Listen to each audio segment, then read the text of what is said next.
जय हिंद। कैसे हैं आप सब? ठीक ठाक। चलिए, तो पिछले क्लास में हमने आपको हाइट एंड डिस्टेंस एकदम बिल्कुल ख़त्म कर दिया था, हाइट एंड डिस्टेंस को बाय बाय कर दिया था। अब अगले सब तो लीनियर इक्वेशन रैखिक समीकरण लेकर आए हैं आपके लिए, ठीक है ना।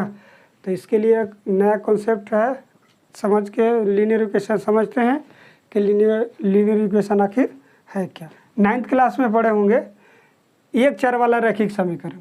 कितना पढ़े होंगे? एक चर वाले रैखिक समीकरण। लेकिन यहाँ पढ़ना है दो चर वाले रैखिक समीकरण युग्म, ठीक है। क्या पढ़ना है?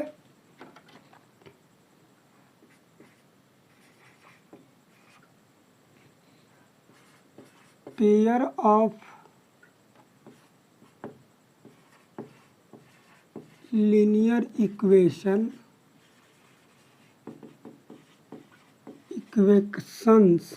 Pair of linear equation in two variables,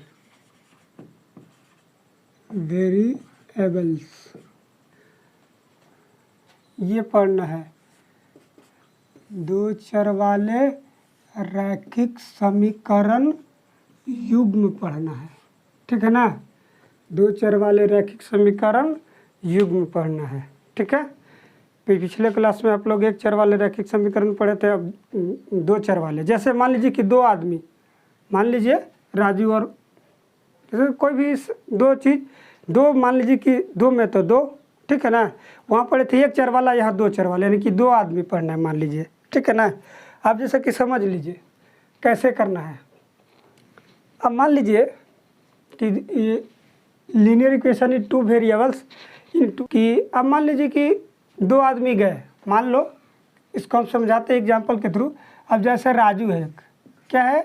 Raju एक है, और एक मान लीजिए सोहन है। क्या है? एक सोहन है। दोनों गए मार्केट, ठीक है ना। क्या गए?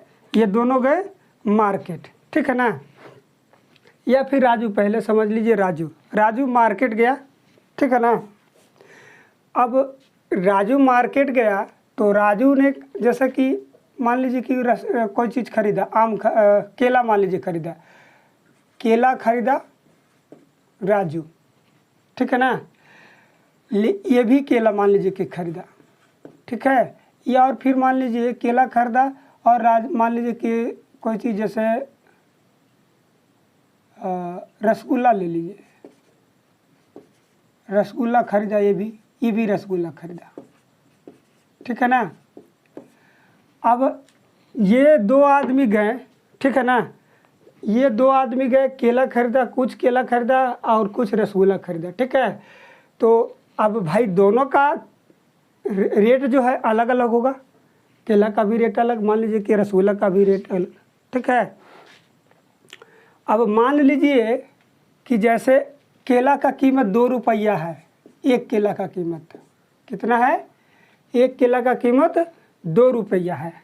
तो इसका भी मान लीजिए 2 रुपया है। इसका मान लीजिए कि 8 रुपये पर पीस दे रहा है, 8 रुपये पर पीस दे रहा है रसगुल्ला, ठीक है। समझ लीजिए 2 रुपये केला दे रहा है, 8 रुपये रसगुल्ला दे रहा है, ठीक है ना। तो राजू ने खरीदा 2 रसगुल्ला, मान लीजिए कि एक सेकंड देखिए, राजू ने खरीदा मान लीजिए कि एक्स रसगुल्ला खरीदा, ठीक है ना। इसने भी एक्स रसगुल्ला खरीदा, इसने भी मान लीजिए ये एक्स को केला खरीदा, ये वाई को केला खरीदा। कौन? राजू। तो यही चीज़ हम समझाना चाह रहे हैं, यही लीनियर इक्वेशन है कि 2 रुपये केला है, एक्स को खरीदा, ठीक है ना। और कुल रुपया मान लीजिए, कुल रुपया इसके लिए 16 रुपया राजू खर्चा किया। कितना खर्चा किया? 16 रुपये राजू खर्चा किया, ठीक है ना। अब अब ये मान लीजिए कि सोहन जो है 3 केला खरीदा, 3 रुपये, एक सेकेंड, 2 रुपये इस तो रेट है, ठीक है ना। अब इसके लिए राजू केला खरीदा और रसगुल्ला खरीदा, इसके लिए उसको 16 रुपये देने पड़े। कितना देना पड़ा? 16 रुपया। कितना देना पड़ा? 16 रुपये। तो अब कुल मिला के एक देखिए ₹2 केला था, X को खरीदा, प्लस में ₹8 केला था, Y को खरीदा। टोटल खर्चा कितना लगा? ₹16 उसको देना पड़ा। कितना रुपया? ₹16। तो यही जो बना हमारा 2x + 8y = 16, यही जो हमारा है क्या है? 2 चर वाले रैखिक समीकरण है। क्या है? 2 चर, मानिए x, एगो x चर है और ये क्या है? y चर है। समझ गए बात के? समझ रहे बात के? ये जो होता है अचर होता है, जैसे कि ₹2 यानी कि अचर होता है कौन? केला का दाम। मान लीजिए केला का दाम मान लीजिए कि ₹80 है, ₹2 प्रति पीस है, तो आपके लिए ₹3 प्रति पीस नहीं हो सकता। ठीक है। हाँ, ये संख्या आप चेंज कर सकते हैं। संख्या जो है, हम मान लीजिए कि ये खरीदा 100, तो ये y भी खरीद सकता है, या फिर 3 या 4 5 जो भी खरीद सकता है। तो यही जो है रैखिक समीकरण कहलाता है, लीनियर इक्वेशन कहलाता है। कब? 2 चर में। क्या कहलाता है? 2 चर में रैखिक समीकरण कहलाता है। समझ गए बात के? अब एक और मान लीजिए कि एक 2 चर वाला रैखिक समीकरण है। ठीक है। अब इसी को अगर दो अगर मान लीजिए कि जैसे कि अब 3x + 5y = मान लीजिए 15 है। ठीक है ना। तो एक समीकरण ये हुआ, एक समीकरण ये हुआ। तो 2 समीकरणों को एक साथ, अगर 2 लीनियर इक्वेशन को एक साथ रखते हैं तो उसको बोलते हैं लीनियर इक्वेशन का युग्म। क्या बोलते हैं? लीनियर इक्वेशन का युग्म बोलते हैं। ठीक है ना। यही लिखा था, pair of linear equation in 2 variables. ठीक है ना। पेयर्स यानी युग्म कहलाता है। ठीक है ना। ये है वेरिएबल्स, 2 वेरिएबल्स यानी कि x और y में 2 चर में है, और 2 चर वाले है तो 2 समीकरण है। तो 2 चर वाले 2 समीकरण कहलाता है। अगर जब है तो वो उसको बोलेंगे रैखिक समीकरण युग्म बोलेंगे। क्या बोलेंगे? रैखिक समीकरण युग्म बोलेंगे। ठीक है।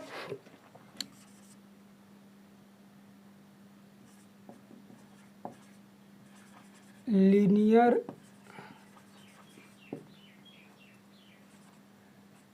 Equation in 2 variables. ठीक है ना। क्या है? 2 चर वाले रैखिक समीकरण। ठीक है। तो ये कहलाता क्या है? देख लीजिए। अब मान लीजिए, जैसे देख लीजिए कि ax + by + c = 0। ax + by + c = 0, जहाँ a और b क्या है? = रियल नंबर है। क्या है? Real number. ये रियल नंबर होना चाहिए। a और b जो है रियल नंबर होना चाहिए। ठीक है ना। वास्तविक संख्या होना चाहिए। समझ गए? a और b का होना चाहिए? रियल नंबर होना चाहिए। ठीक है। क्या होना चाहिए? Real number. किसको? a और b को। एंड लिखिए, और a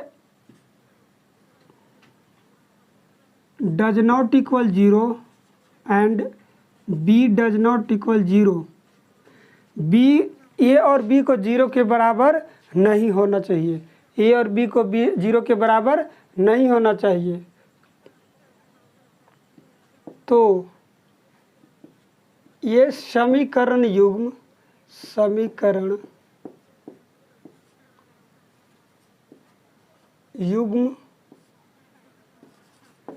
2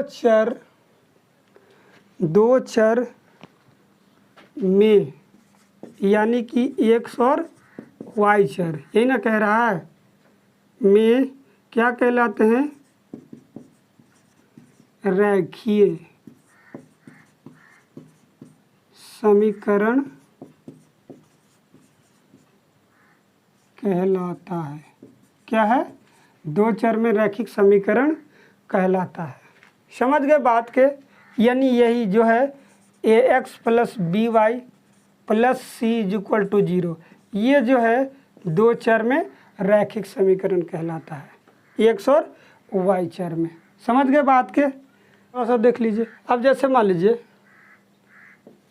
4x + 3y + 5 = 0, ये मान लीजिए एक रैखिक समीकरण हो गया।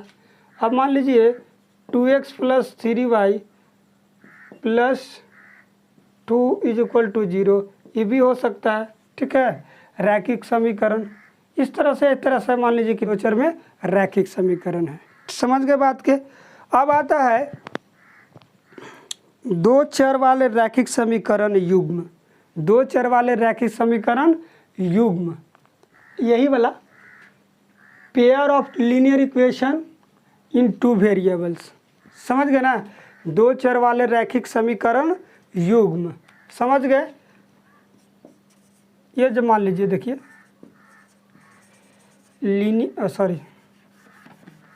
क्या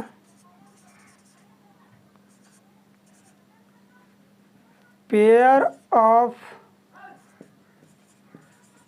लीनियर इक्वेशन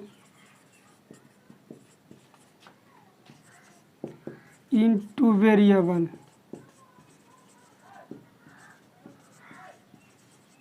क्या दो चर वाले रैखिक समीकरण है, शॉर्ट में लिख दिए ना, रैखिक समीकरण युग्म, रैखिक समीकरण युग्म हिंदी भी लिख दिया। ठीक है। अब क्या है, जैसे देख लीजिए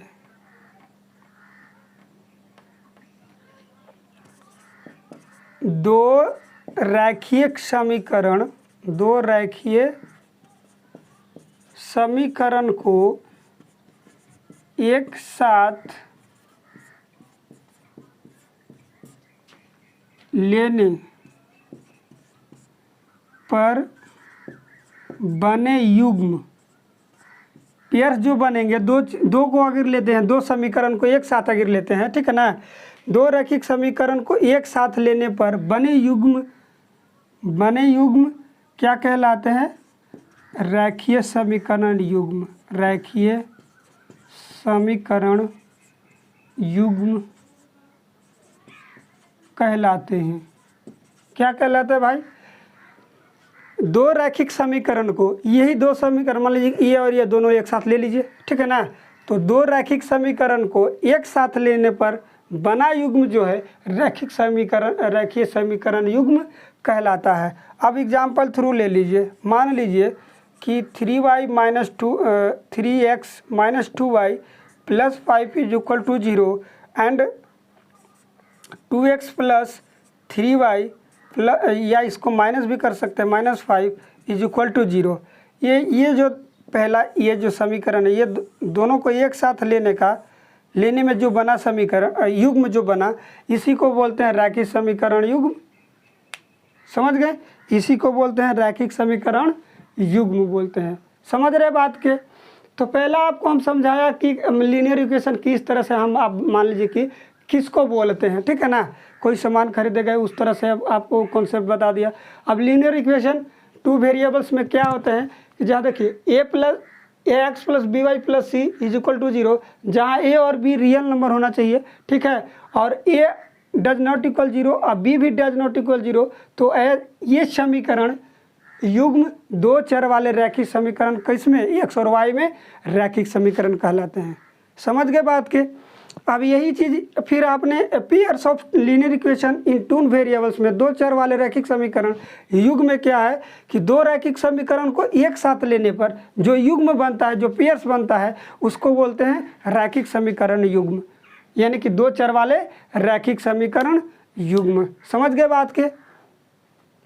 चलिए तो आगे हम बताते हैं, पहले बोर्ड को करते हैं साफ, ठीक है ना। तो अब है दो चर वाले रैखिक समीकरण का व्यापक रूप भाई क्या होता है, क्या है व्यापक रूप, ठीक है ना, व्यापक रूप, ठीक है, जनरल रूप, क्या है जनरल रूप। लीनियर इक्वेशन का जनरल रूप क्या है, सो आप देखिए क्या है कि a1x plus b1y plus c1 is equal to 0 and a2x plus b2y plus c2 is equal to 0। यही जो है लीनियर इक्वेशन का व्यापक रूप है, यानी जनरल रूप है। जनरली जो रूप हम लोग को जो पढ़ना है यही रूप रहता है, ठीक है ना। और ये जो है A1 B1 एंड C1 तथा A2 B2 एंड C2, ये जो है सारा रियल नंबर, वास्तविक संख्या होना चाहिए, रियल नंबर। समझ रहे बात के? क्या होना चाहिए? रियल नंबर, ठीक है ना। NU है जी, क्या होना चाहिए? रियल नंबर होना चाहिए। समझ गए बात के? समझ रहे बात के? यही व्यापक रूप है। A1 दो समीकरण युग्म ले लिए हैं, मान लीजिए दो, ये जो है समीकरण युग्म ले लिए हैं, ठीक है ना। और समीकरण युग्म जो है A1 x plus B1 y plus C1 is equal to 0, A2 x plus B2 y plus C2 is equal to 0। यही जो है, समझ गए ना बात के? यही है क्या हमारा ये जो रैखिक समीकरण है उसका जनरल रूप। जनरली जो हमको पढ़ना है वही है, जहाँ A1 ये रियल नंबर होना चाहिए। क्या होना चाहिए? रियल नंबर होना चाहिए। कुछ भी मान लीजिए 1 2 3 4 5 6 7, समझ रहे बात के?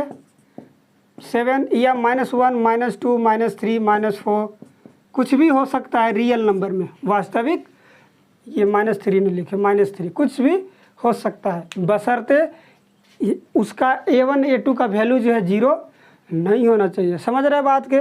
यही है रैखिक समीकरण युग्म। समझ रहे हैं? अब आता है रैखिक समीकरण का निकाय। समझ रहे हैं ना? सिस्टम ऑफ लीनियर, ये है जी, लीनियर इक्वेशन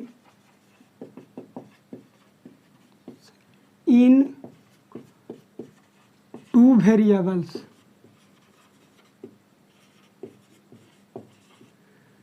समझ गए? क्या है? रैखिक समीकरण का निकाय। रैखिक समीकरण का निकाय यानी सिस्टम।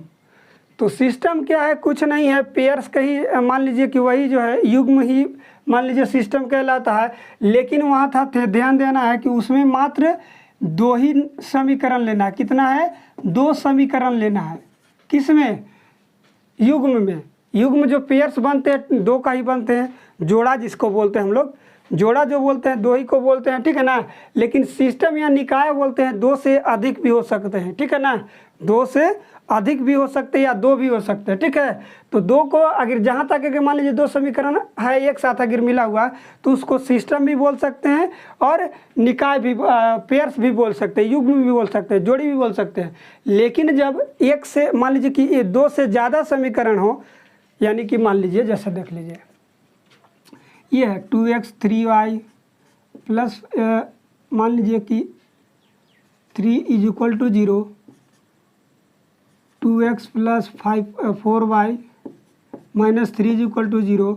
ये मान लीजिए x plus 3y plus 3 is equal to 0। तो यहाँ इसको हम पेयर्स नहीं बोलेंगे, यहाँ हम इसको पेयर्स नहीं बोलेंगे, यहाँ हम बोलेंगे इसको सिस्टम बोलेंगे, निकाय बोलेंगे। यही अंतर है सिस्टम और क्या इस सिस्टम और पेयर्स में यही फर्क है कि पेयर्स 2 को बनते हैं, जोड़ी 2 को बनते हैं, और 2 से अगर अधिक होता है समीकरण तो उसको निकाय बोलते हैं। बस वही सिस्टम, काम खत्म। समझ गए? तो इस तरह से याद कर सकते हैं कि सिस्टम किसको बोलते हैं, ठीक ना। तो देखिए 2 या 2 से अधिक रैखिक समीकरण को एक साथ लेने पर जो निकाय बनता है, जो सिस्टम बनता है, लेने पर जो निकाय बनता है उसे लिखना चाहिए था ना, उसे रेखीय समीकरण का क्या बोलते हैं, निकाय बोलते हैं, उसे निकाय कहते हैं। क्या बोलते हैं, रैखिक समीकरण का निकाय बोलते हैं। एक से अधिक, समझ रहे ना बात के, इस तरह से। चलिए आगे देखते हैं, आगे क्या है, आगे पढ़ना है, आगे हमको पढ़ना है ग्राफ। क्या पढ़ना है, graph of linear equation, linear equation.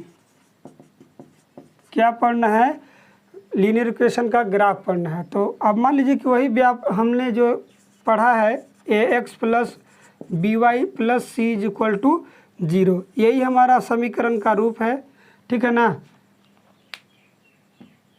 मान लीजिए कि ये रैखिक समीकरण है, रैखिक समीकरण का युग्म का व्यापक रूप ये है, ठीक है, ये मान लीजिए है।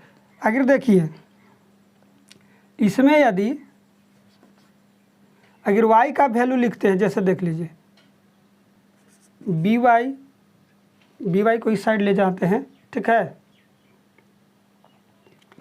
तो होगा c माइनस, दोनों तो माइनस ही हो जाएगा ax, और y का वैल्यू हम लिख सकते हैं तो minus c plus ax plus by y, sorry b, यही होगा ना, बाई बी। ये किसका आया, y का वैल्यू आया, समझ रहे हैं बात के, ये y का वैल्यू आया। अब इसमें अगर केस में, इन केस मान लीजिए, इन केस यदि क्या है कि c does not equal 0, c does not equal 0, ठीक है ना, तो पहला मान लीजिए स्थिति पहला में, इन केस में हम लिख, इसको पहला मत लेके छोड़ दीजिए। इन केस अगर बोलते हैं कि c is equal to does not equal to 0 है, जब तब अब मान लीजिए व्यन कर लीजिए, जब y का वैल्यू हमने 0 रखा, y का वैल्यू खुद से रख के देखिए, y का वैल्यू अगर 0 रखते हैं, y का वैल्यू मान लीजिए 0 है, इसका वैल्यू मान लीजिए कि 0 रखते हैं, यहाँ पर 0, तो 0 इज इक्वल टू हो जाएगा minus C minus A X by, क्या है, जब y का वैल्यू 0 रख दिए तो 0 हो गया, तब क्रॉस मल्टीप्लिकेशन करेंगे तो इसको इसमें करेंगे तो ये भी 0 हो जाएगा, ठीक है ना। 0 is equal to minus C minus A X, अब इस सी को इस साइड ले आइए तो माइनस ए एक्स बचेगा, माइनस प्लस सी हो जाएगा, क्या हो जाएगा, प्लस सी। तो एक्स का वैल्यू जो हमारा आया सी बाई माइनस सी, ये जो माइनस है ये देख लीजिए, ठीक है ना। तो हम कह सकते हैं, क्या कह सकते हैं, हम कह सकते हैं कि जो है कि एक्स अक्ष पर कोई बिंदु मान लीजिए, कोई भी बिंदु कितना पर कटेगा, तो माइनस सी बाई ए और वाई बराबर 0। देखिए ग्राफ खींचते समय हम बताएंगे आपको कि एक्स का वैल्यू इधर की क्यों होता है, तो ये होता है भुज और ये होता है कोटि, यानी कि एक्स का वैल्यू जो होता है भुज और वाई का मान जो होता है कोटि होता है। उसका डिटेल हम जब ग्राफ खींचेंगे उस टाइम आपको एक्सप्लेन कर देंगे, बता देंगे, ठीक है ना। ये हो जाएगा एक्स अक्ष पर कौन सा बिंदु होगा, ये वाला होगा।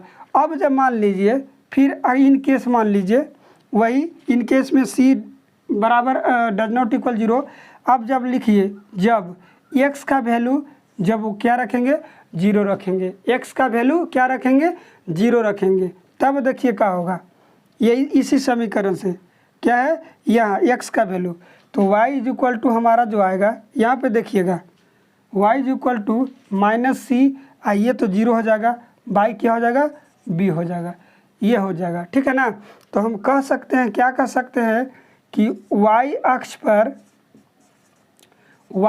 पर कोई बिंदु कहाँ कटेगा, कोई भी एक ले लीजिए, ए बी सी डी कुछ भी, तो कटेगा 0 और माइनस सी बाई बी पर कटेगा, माइनस सी बाई बी पर आराम से कट जाएगा। कोई समीकरण मान लीजिए, कोई समीकरण देख लीजिए, मान लीजिए एग्जाम्पल थ्रू में जैसे लिख लीजिए 2x plus 3y minus 3 is equal to 0 है, क्या है, 3 है।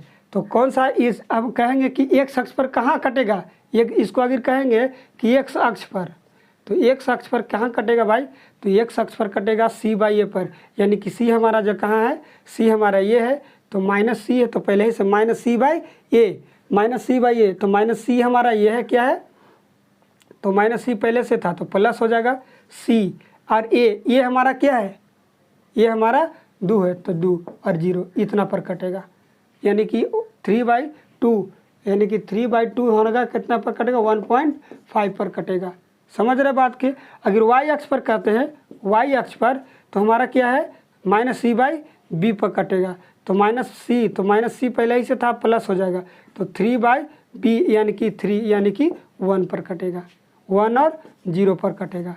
समझ गए बात के, यही बात है, यही चीज़ याद रखना है, ठीक है ना। तो आपको और एक चीज़ नोट्स में आप लिख सकते हैं, नोट्स में क्या लिख सकते हैं, लिख लीजिए, 9th क्लास में ही पढ़े होंगे, नोट में लिख लीजिए कि किसी भी सरल रेखा किसी भी